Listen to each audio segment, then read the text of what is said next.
this is an iHeart podcast. Guaranteed human. Brought to you by the reinvented 2012 Camry. It's ready. Are you? Welcome to Stuff You Should Know from HowStuffWorks.com.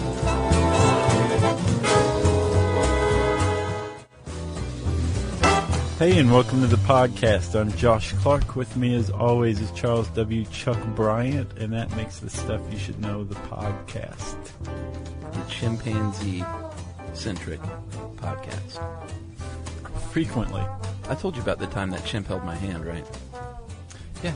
That was just the best thing ever. Yeah. I mean, I think about it today, and my heart melts a little. Just a little? Just a little. You're a weepy guy. Yeah, this is like 10, 12 years ago. And so it's worn off? Yeah, it's still melting, though. By degrees. Do you think it will melt forever? Every time I think of that little chimp holding my hand, it will melt a tiny bit. Why don't you just go buy a chimp and you can have it happen all the time? Dude, if I didn't have 3 dogs and 2 cats, I would have a chimp in my house. Would you really, even after that one story? Remember when we started blogging it happened? That chimp, the like face ate that removal? lady's face or something. Tore it off. Yeah, I would, because that was such a big deal. It made the news. And I don't think that doesn't happen all the time. Okay. I would totes have a chimp. When did you start talking like that? You're talking like my friend Adam, and it's unnerving. Adam says totes? Oh, yeah. I think he it's funny. He talks like that, like everything's abbreviated. Oh, yeah, Emily and I do that. I'm totes on the totes train. Yeah. Are you? I just think it's funny. Okay. Jerry's laughing. Just don't start saying natch, okay? Oh, that's old school, though. I know, but I still don't like it. All right. I never did. Totes I can handle more than natch. Okay. Bleh. Okay, you ready? Yes. Okay. Chuck, I want to tell you about a certain lady. Her name is Wenka. Okay. And she has kind of a rough life story. Let's hear it. She was born into a family in disarray, you might say. She was born in 1954. And when she was just 2 years old, her mother died after being mistakenly poisoned. Wow. Her mother's father, her grandfather, he was a morphine addict who died as a result of his addiction. Her grandmother, maternal grandmother, died of dysentery. On her father's side, she was one of 40 grandkids. Wow. Can you believe that? She was adopted out at a very young age, but returned back home at age 3. At 15, she had her first daughter, and her daughter was born with Down syndrome. Wow. She died at 17 months. Eventually, Wenka went on to have another boy and another girl. And here's the mind-blowing part. She's a chimpanzee. What? Yes. Wow. I did not see that coming. I know. I was sitting there like, how is there a way to do this at the top of the chimp podcast No, that's and great. not somebody not know? Because it sounded like you were talking about a human story. But think about all of the stuff that her family went through. If they were humans, wouldn't you feel pretty bad for her? Yeah. Well, feel bad for Wenka too. And here's why. She is, as far as anyone knows, the oldest primate in captivity that's still being used for research. And How old she's is she? here in Atlanta. Well, she was born in 1954. Oh, okay. And she's been experimented on ever since she went back to the Yerkes Primate Institute at age 3. And her mom, the one who was mistakenly poisoned, was one of the original ones that Yerkes got his hands on. Wow. In the 40s, right?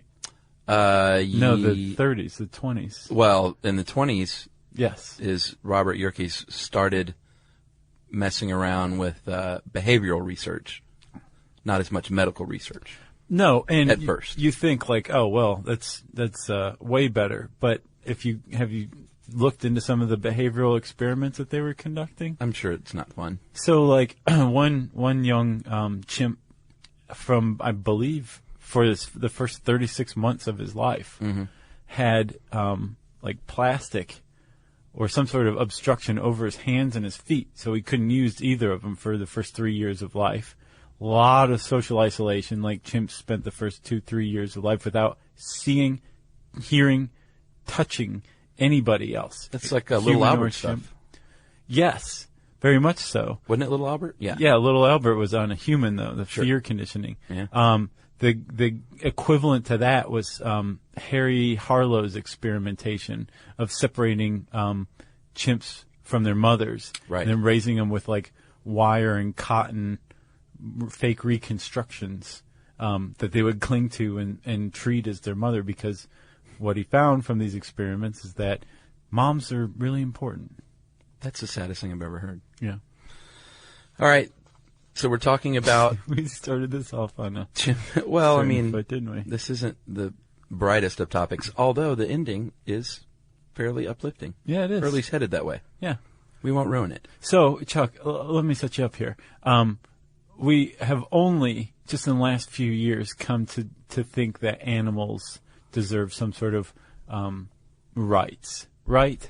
It's a very new idea, isn't it? It is newish, Okay. for sure. Like maybe 18th century newish? Yeah, England leads the way. Yeah. Our British friends passed the first anti-cruelty laws against animals in 1822. Well, even before that, Jeremy Bentham, he wrote a paper on how animals could possibly suffer and maybe we should start treating them differently. Late 1700s. Yeah. Kudos to him. Yeah. And did you know that he is mummified and they bring his body out for some annual dinner For Dancing with the Stars? at the college? He's a judge at the college where he was a professor, I believe. Really? They bring his body out for dinner every year. Wow. Isn't that crazy? That's a little weird. Yeah. Well, good for him. It still looks great, by the way.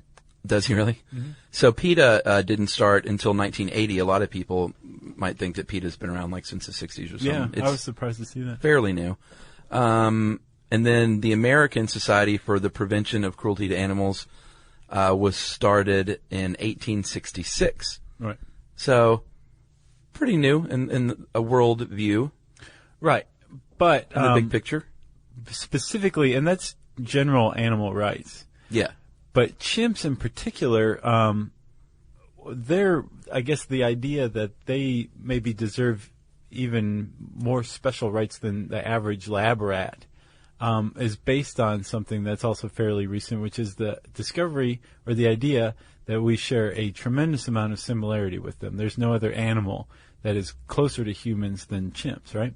Yeah, I think the number is just over 98%, 95% of DNA sequence, 98 to 99% of DNA.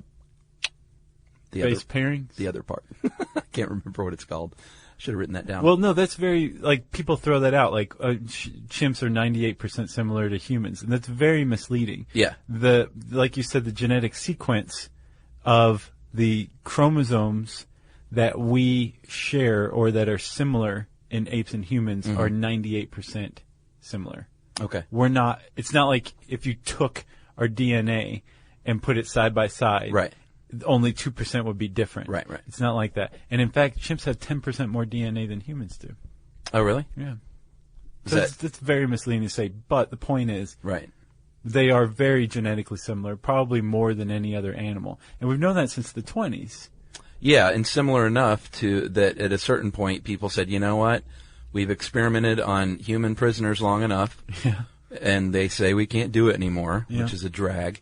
So let's get these chimps in here and give them disease. And here we reach the title of the podcast. There, as much as we would like to think that it is a very easy, moral, ethical question, like should chimps be used for medical research, it's not.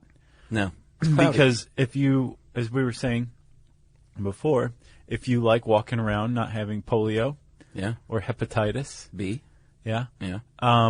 you can go ahead and thank a chimp for volunteering. I'm sorry, wait, that was the absolute worst word I could have used. Yeah. For being basically a test animal on those vaccines and treatments. Same with contraceptives. Yeah. If you like our understanding of addiction, you can thank chimps for that. For being a space animal, let's go ahead and call that out. That's where it all began. The U.S. Air Force said, hey, we got a space race going on. Right. Let's go get some chimps from the wild, shoot them up into space, put them in sled cars, test G-forces on them, Yep. see what can happen. Put him on the G-Whiz rocket sled. I guess what's-his-face was getting a little tired at that point. Colonel Stapp? Yeah. He couldn't see because of all the blood pooled in his retinas. So pre-NASA, the Air Force went and got 65 chimpanzees from the wild, and a lot of these chimps are used today are descendants of those original chimps because they couldn't keep going to get them after the Convention on International Trade in Endangered Species in 75. Which basically said, like, hey, man, you can't just start going and grabbing chimpanzees or other animals out of the wild. They're in danger. Exactly. So they started breeding these chimps. Right. The ones that they already had after CITES was passed, they said, okay, well, we'll just start making them here in America. Making them. Made in America. Yes. Chimps. And I did find it odd, or not odd, but a little, like, distressing that a lot of these chimps today are descended from those original 65. Yeah. Because of breeding. I mean, it makes sense, but who knew? Well, same with Yerkes. His primates that he had in the 20s, those original 4, that was a captive breeding program as well. Oh, yeah? I think he definitely supplemented them with imports. Yeah. Because it was prior to CITES, but he had, he bred them. They bred. They breaded. They did it? Yeah.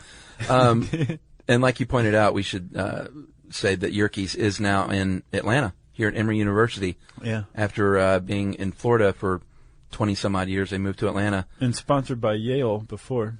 Yeah, and they got 2.5 acres at the main station here in Atlanta, and then in Lawrenceville, just up the road, they have the field station, 117 acres of chimpanzee breeding and testing facilities. Yeah.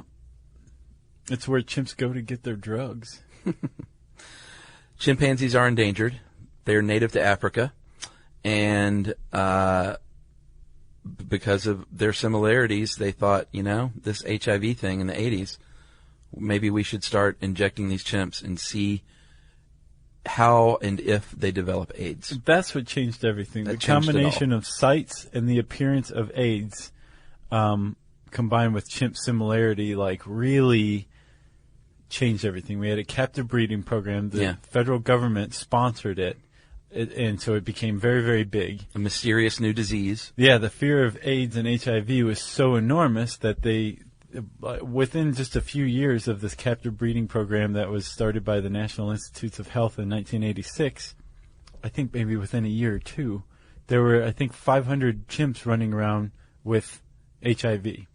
That's right. The big problem was, as we soon found out, that while they can carry HIV, and chimps are the only other animal besides humans that can contract HIV, right? Because cats have their own, dogs have their own, right? Other apes and primates have their own, but only humans and chimps can have HIV. That's right. We found that chimps don't get AIDS. They don't go. They don't move into full-blown AIDS. Yeah, at least not like humans do. And so it was kind of a big failure on that front. And all the progress we've made on AIDS research has been because of human experimentation. Yeah, basically, or watching and seeing. Well, yeah, I guess is another way to put it. 1966, the Animal Welfare Act outlined minimum care requirements for all animals in captivity. Right, so these chimps were, before the CITES program, the ones that they were importing, they still had some sort of protection, but it wasn't, there weren't that many bells and whistles. It was pretty Southwest Airlines, not really Singapore Air, I would thought you would have said like Virgin Atlantic or something. Is Singapore Air really nice? Really? It's up there with like Emirates, Singapore. Japan Airlines is pretty nice too. Concorde, remember that?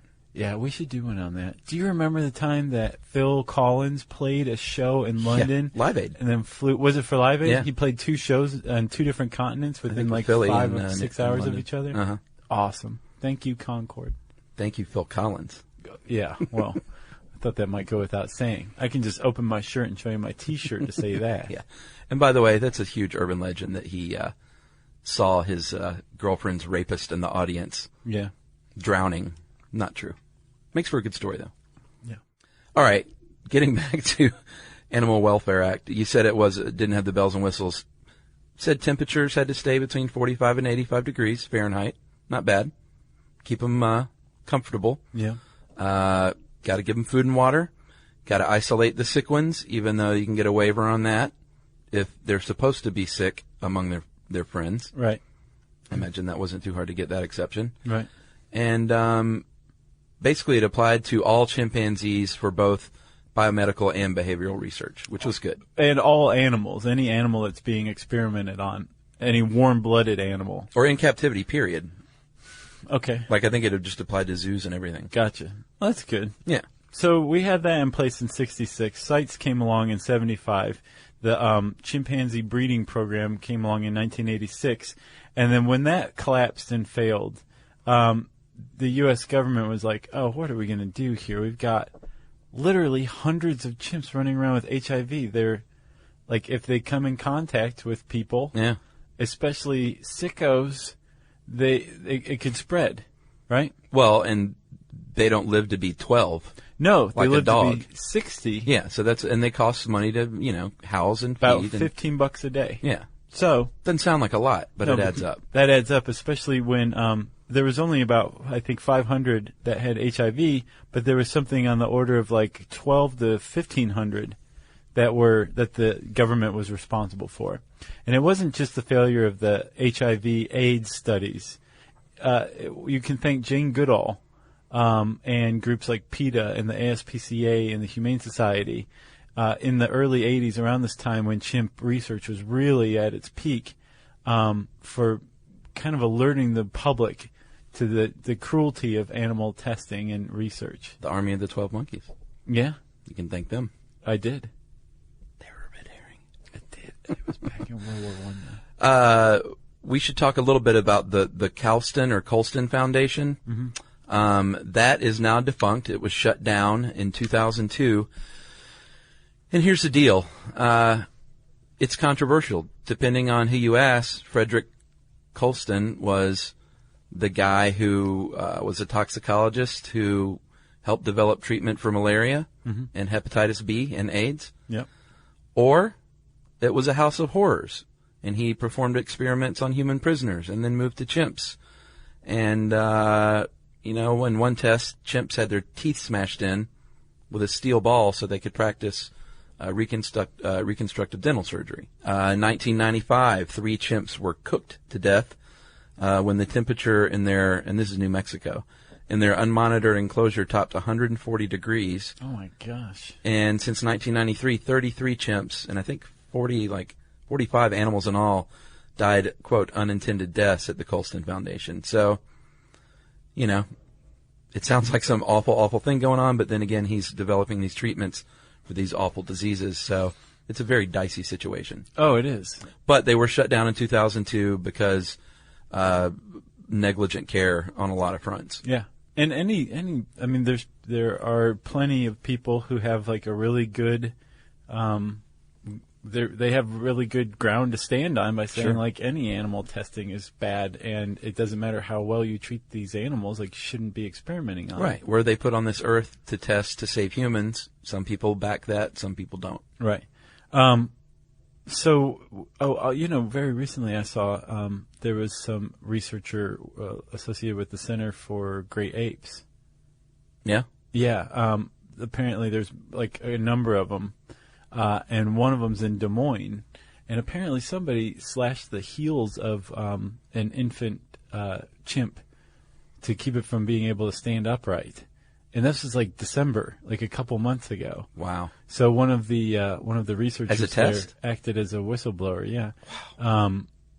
Or for a test. Not that I don't think that was the experiment. I think it was related to it. Oh, okay. But one of the researchers there was like, I'm getting this chimp and all the rest of them out of here and taking them down to another Center for Great Apes. The main one in Florida. Yeah, well, just to finish up on the Colston Foundation, the good news is, as of 2010, about half of the TCF chimps are now living at Save the Chimps, which is basically where you want to be if you're a retired chimp. Yeah.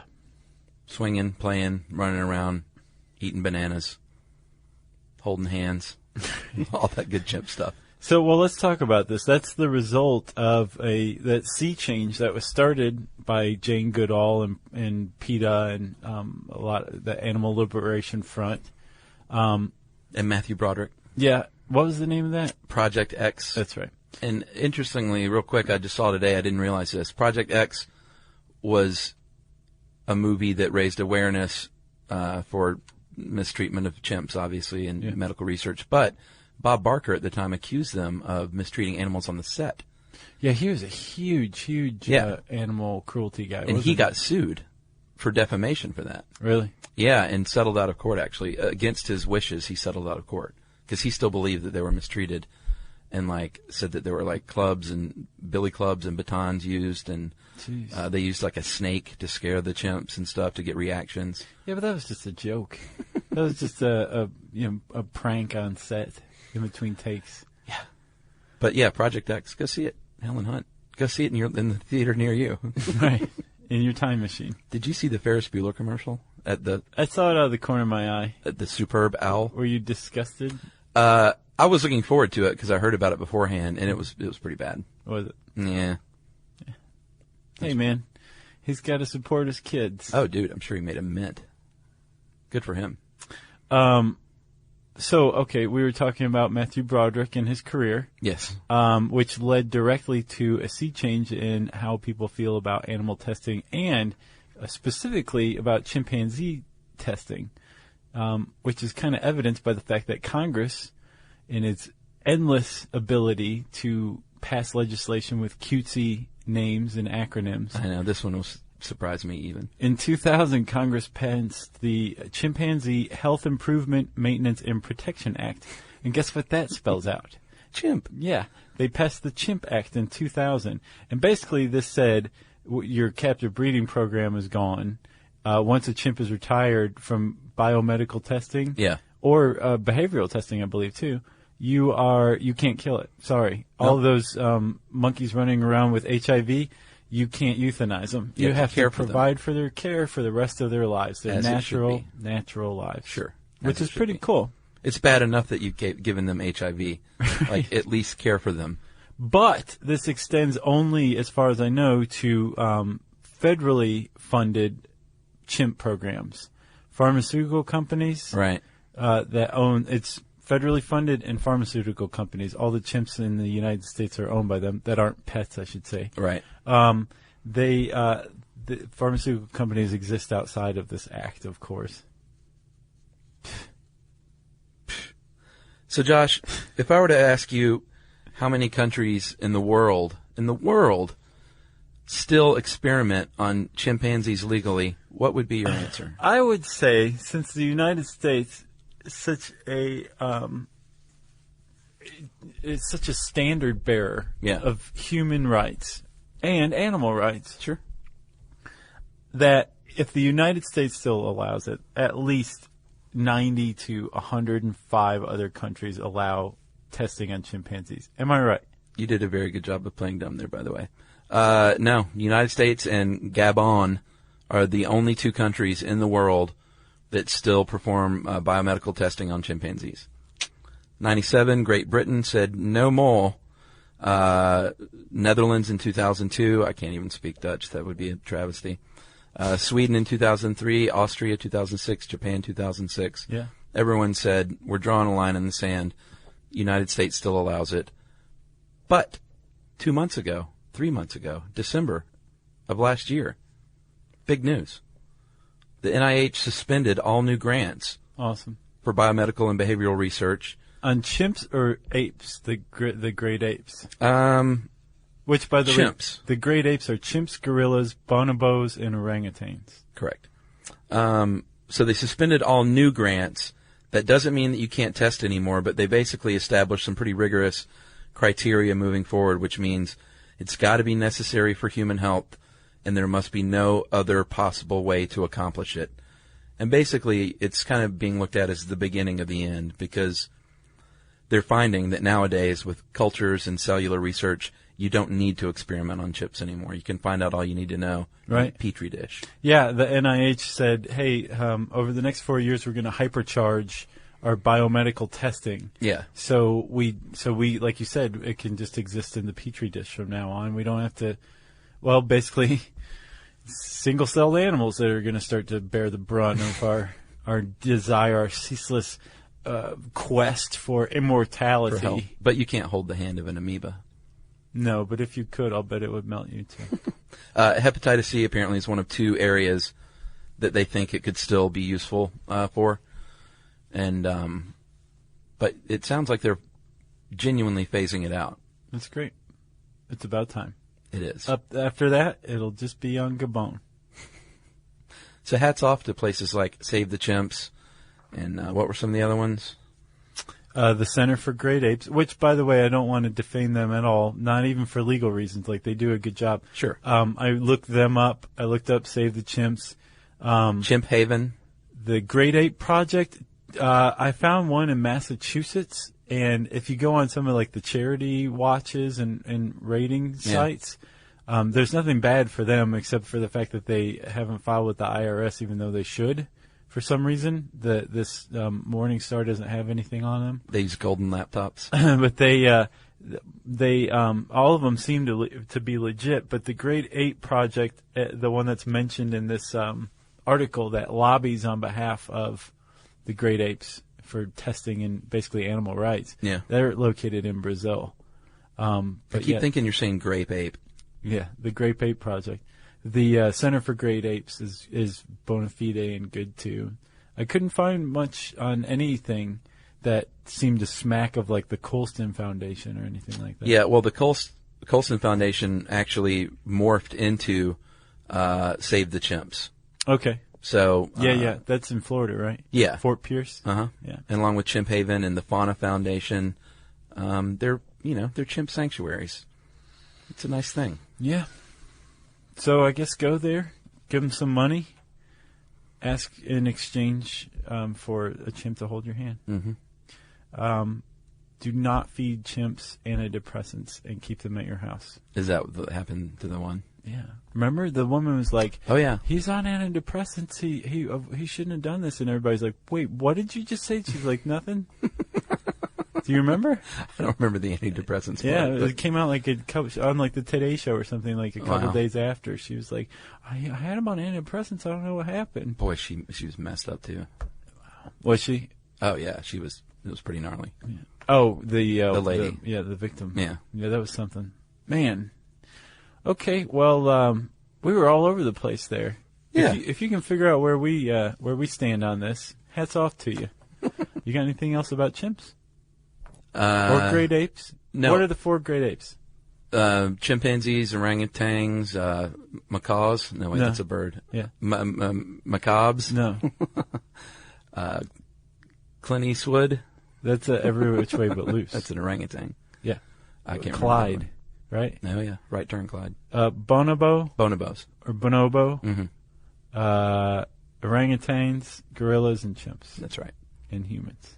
Zippy the chimp was my favorite toy growing up. Had a little hand you could squeeze, and it made a little squeaky noise. So yeah, that was my favorite little toy, Zippy the chimp. Awesome. I bet you I can get one on eBay. Okay. Because mine is probably, disintegrated because I'm 90. I'm glad somebody finally said it. Okay, well, that's it for chimps then. I was not expecting you to mention that when I said do you have anything else? Yeah, I just remembered about Zippy the chimp. First time I thought about that in 20-something years. That's good. Okay. If you want to learn more about chimps and biomedical testing, including the delightfully named Chimp Act of 2000, you can type in, what's it called, Chuck? What happens to chimps used in medical research, or any one of those? Kristen Conger, right? Yeah, she wrote both of the ones we recorded today. This Oh, and really? Noah's Ark, yeah. Hey, Conger Day. And the search bar at howstuffworks.com. And let's see, I said howstuffworks.com in search bar, right? Just now? Mm-hmm. So, of course, as ever, without interruption or fail, it's time for listener mail. Except What? that there's interruption and fail. What? You wanted to talk about our million, what is it called? The million, March for the Millions? The $1 Million March. $1 Million March. Yeah. March for the Millions, that's good too. March for the Millions sounds more like a car sweepstakes or something Yeah. like that. The $1 Million March on Kiva, our Kiva team, Mm-hmm. is rounding the bend toward having lent $1 million. That's just baffling to me. By the end of March. Yeah. We're well on the way. We're assured by Glenn and Sonia. Yeah, we are the official team captains now, so we set the goal. You set the goal, didn't you? Yeah, I typed it up. That was nice of you. But we are not snobs. Our Kiva team is extremely open and accepting. And if you'd like to join and lend, don't just join. Why would you just join and not lend? It's weird. People do it. I get joining Facebook and just stalking people. Right, or just like sitting there and saying like, okay, I'm here. Yeah, I'm not going to do anything on it. Sure. This is different. This team is all about action, baby. Just one loan. Just do one loan. Or do several. Well, sure. But the team's very supportive. The message board is very helpful. If you have any questions, you can ask, and people will tell you. And you can say, "Hey, I think these people need their loan fulfilled. Help them," and people will go. And it's fun. It's cool. Agreed. But we are almost to $1 million, and if you want to join and help, you can join us on www.kiva.org/team/stuff you should know. And join up and start lending, and it'll be cool. And, we don't mind if you join up here at the last minute and kind of receive some of the credit as, hey, I helped them reach $1 million, even though I just joined a month ago. Who cares? We love that. Oh, well, yeah. Bandwagoners are welcome. Yes, that's fine. As long as you're doing some good. Yeah, who cares? Agreed. And I guess that's it, huh? That is it. If you want to get in touch with us, you can send us a tweet to SYSK Podcast. You can join us on Facebook at facebook.com/stuff you should know. Again, join our Kiva team, kiva.org/team/stuff-you-should-know. And you can send us an email to stuffpodcast@discovery.com.